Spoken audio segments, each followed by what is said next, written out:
Hare Krishna. We continue reading from Sri Isopanishad. We are on mantra 15. This is one of the very famous mantras, very important. Well, all the mantras of Isopanishad are famous, but this was the one which I guess I personally understood a lot from. Hiranmayena patrena satyasya pihitam mukham tattvam pushan apavrinu satya dharmaya drishtaye. O my Lord, sustainer of all that lives, your real face is covered by your dazzling effulgence. Kindly remove that covering and exhibit yourself to your pure devotee.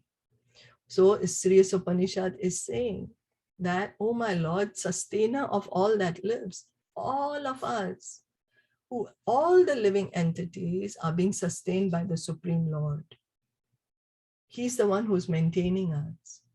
Then your real face is covered by your dazzling effulgence. Means who you really are. I'm not able to see that. Why? Because there is so much light which is coming from your body. So I'm not seeing, I can't see you. I can just see the light. I'm not able to see you. So then kindly remove that covering and exhibit yourself to your pure devotee. So we are asking the Lord, oh, because I'm just thinking that the light is what is the absolute. Kindly, by your mercy, please remove this light and reveal yourself.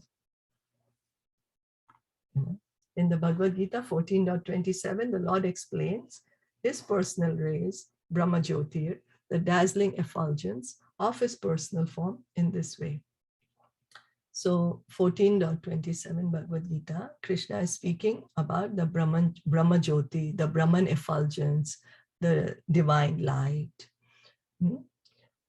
What is he saying? Brahmano hi pratisthaham amritasya vayasya cha shasvatasya cha dharmasya sukhasyai kanti kasya cha.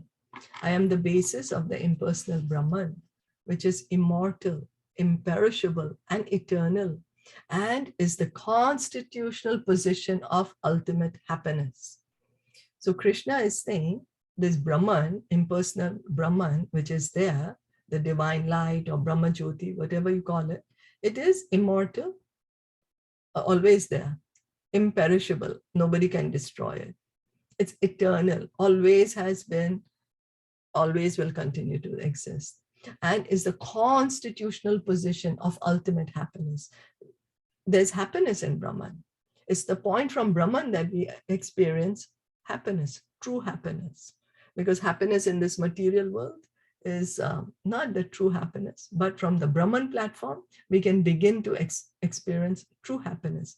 And then what is Krishna saying? He's saying, I am the basis of the impersonal Brahman. Krishna himself, he spoke the Bhagavad Gita standing on the standing on the chariot of Arjuna at the Kurukshetra war, and he's speaking these words. He's saying the Brahman which is there is coming from me. So Brahman, Paramatma, and Bhagwan are three aspects of the same absolute truth. So when Krishna spoke the Bhagavad Gita, he's a person. We do not need to, because many people misguide us and say, oh no, Krishna is not a person, he's just some energy. No, he's a person. He's a person. This, all the Shastras are declaring it. Sri Isopanishad we have been reading that he's a person.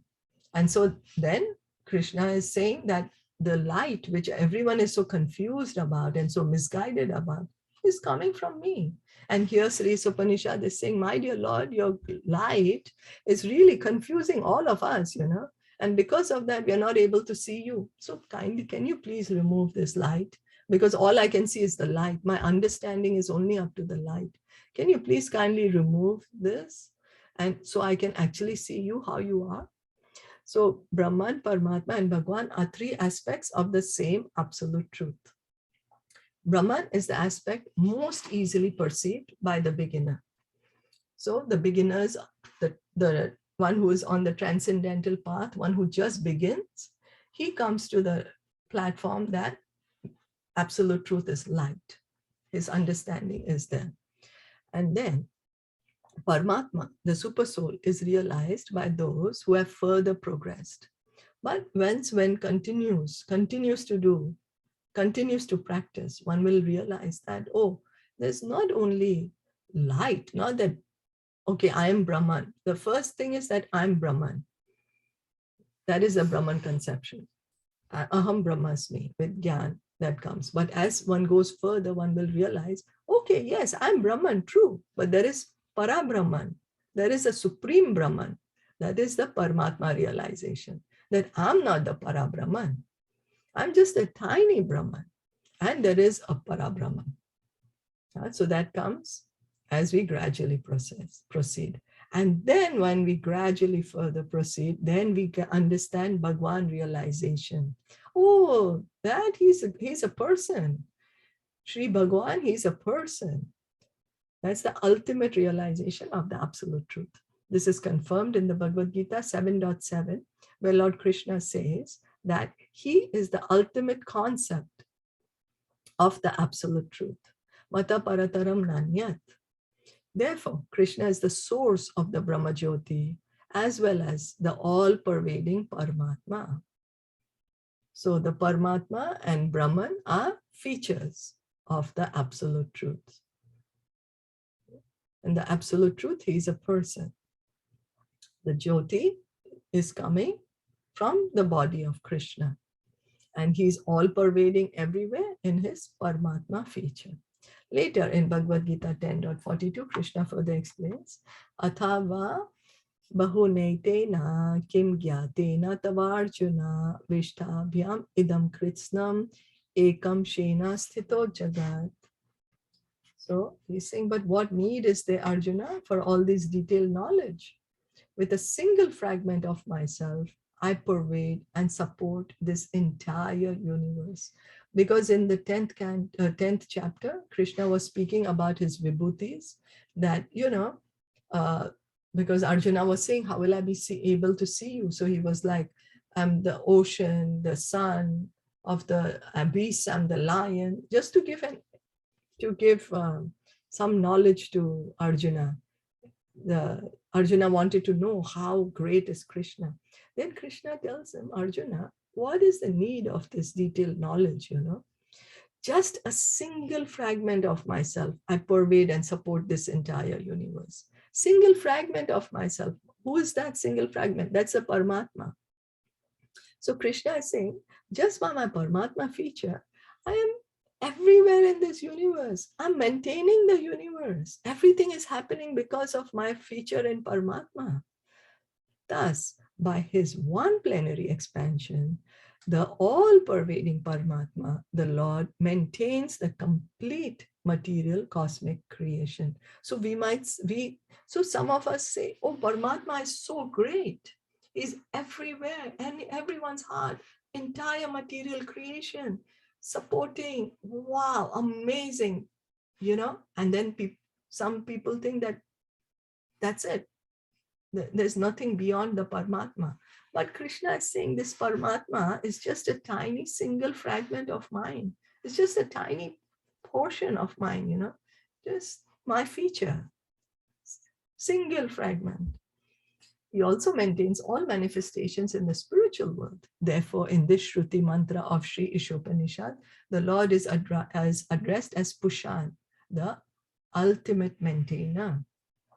So the Krishna is saying, this material world is being maintained by me in my Paramatma feature. But this material world is very tiny. There is a spiritual world which is unlimited. And there, I am maintaining it by myself, by my internal energy. There's no Paramatma feature there. So the Paramatma feature is just limited to this material world. This is what he's trying to say, that Krishna himself is much bigger than the light, is much bigger than the Paramatma feature. He himself is the source of these. Is that okay? Till now?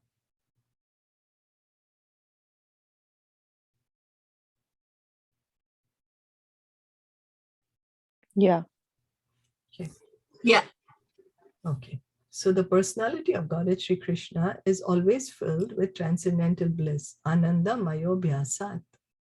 When he was present in Vrindavan in India 5,000 years ago, he always remained in transcendental bliss, even from the beginning of his childhood pastimes.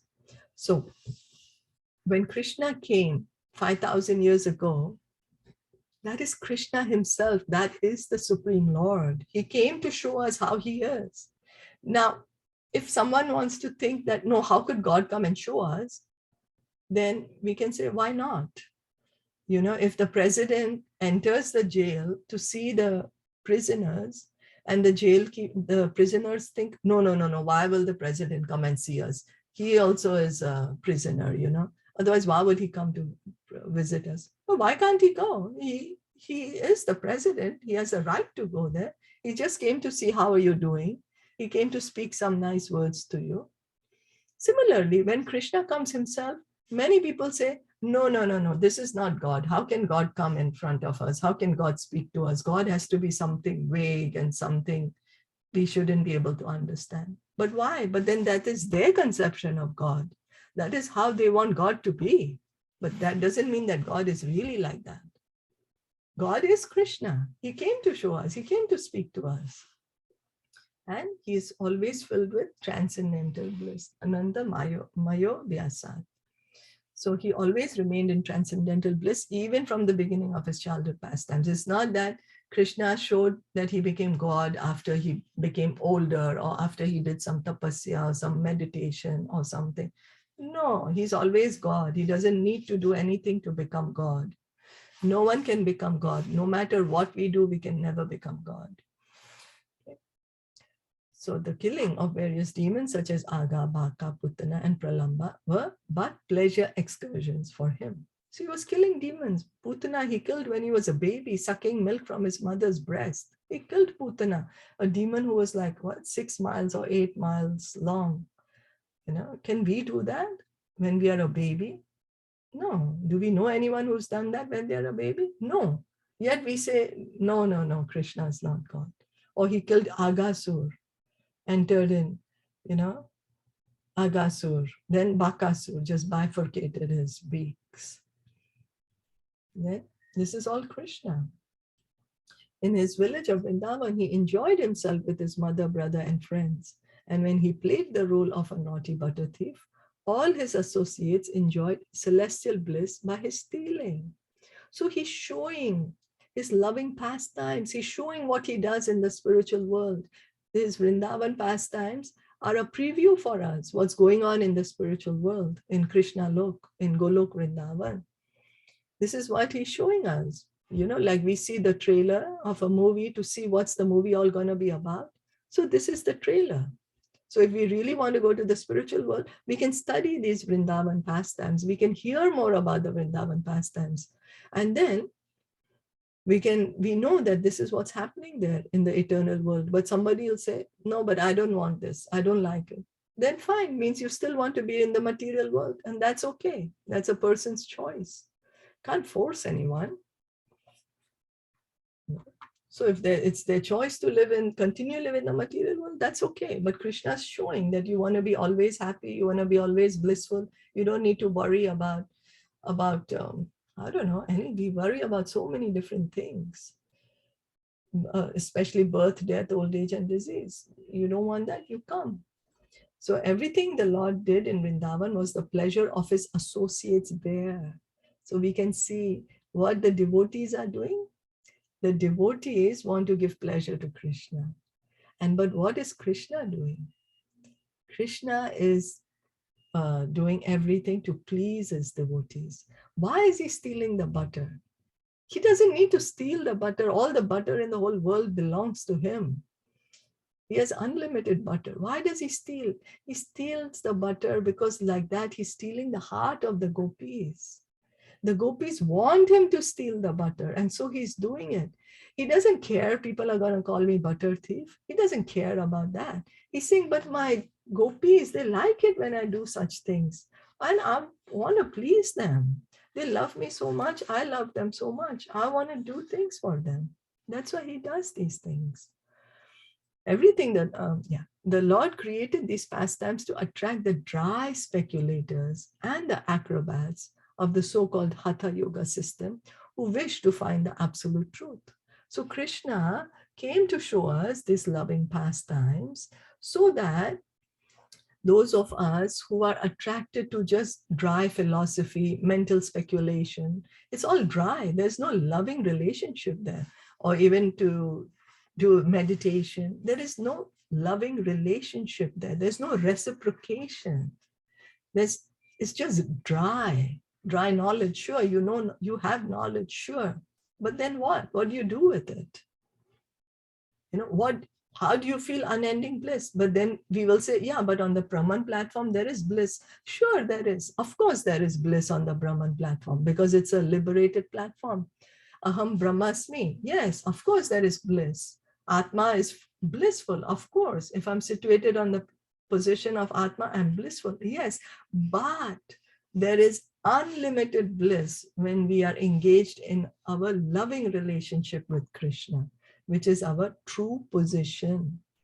That is our true hankering.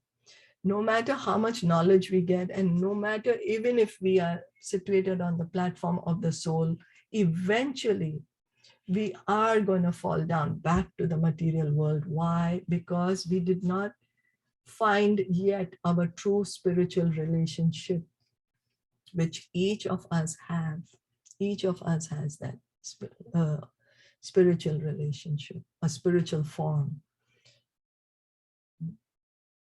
So of the childhood play between the Lord and his playmates, the cowherd boy Sukadev Goswami says in Srimad Bhagavatam, Canto 10, Chapter 12, Text 11, Itham satam brahma sukhanubhutya dasyam gatanam paradaivatena maya shritanam naradarakena sakam vijaruhu krita punya punjaha.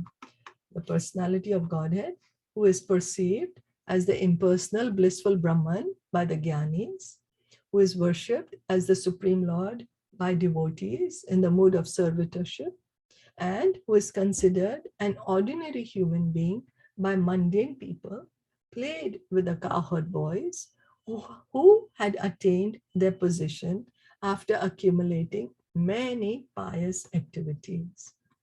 Many pious activities. So Sukadev Goswami, when he was reciting the Bhagavatam in the 10th canto, when it was the part where the cowherd boys are playing, Krishna is playing with the cowherd boys. So Sukadev Goswami is saying this personality of Godhead, Krishna. So some of us look at him as the impersonal Brahman. Some of us think that God is light, Brahman. Blissful Brahman. Of course, Brahman is all blissful. So some perceive God as blissful Brahman, Gyanis. Then worshipped by the Supreme Lord by devotees in the mood of servitorship. So the relationship that, oh, God is great and, you know, so he's all great and I'm his servant. Mood of servitorship. And many of us think, Krishna, oh, he's just like me, you know, what's so great about him? But so then this personality of Godhead, this Sri Krishna, he is playing with the sakhas. He's playing with the cowherd boys. And how did the cowherd boys get this position of being able to play with Krishna? Because they accumulated pious activities over millions and millions of lifetimes. They got this position of becoming an associate of Krishna, of being able to play with Krishna. So somebody does gyan, somebody does meditation, does everything, and then, but not yet able to play with Krishna. But these boys, they have done so much pious activities, so much bhakti, so much sukriti they have done, that now they are able to play with Krishna. Yeah.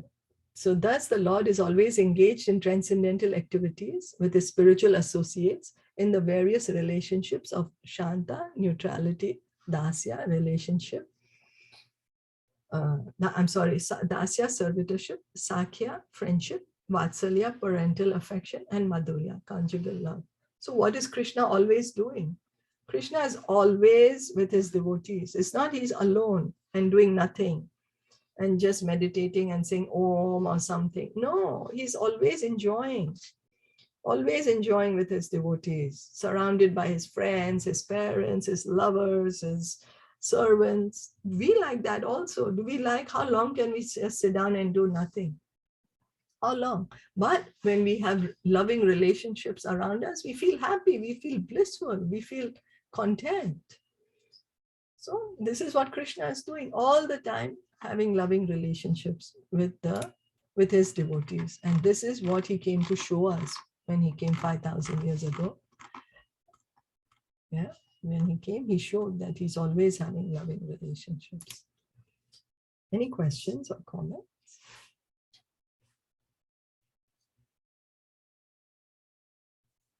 Or anything to add? No. Any realizations? All good. All good. So, okay, so this mantra is saying, oh God, my dear God, I used to think that the light is God, but now, my dear God, you please remove this light so I can actually see who you are. You know, this is what this mantra is saying. So thank you so much for listening in and joining in. Shri Isopanishad ki jai, Shila Prabhupada ki jai, Gaur Premanande, Hari Bol, Hare Krishna.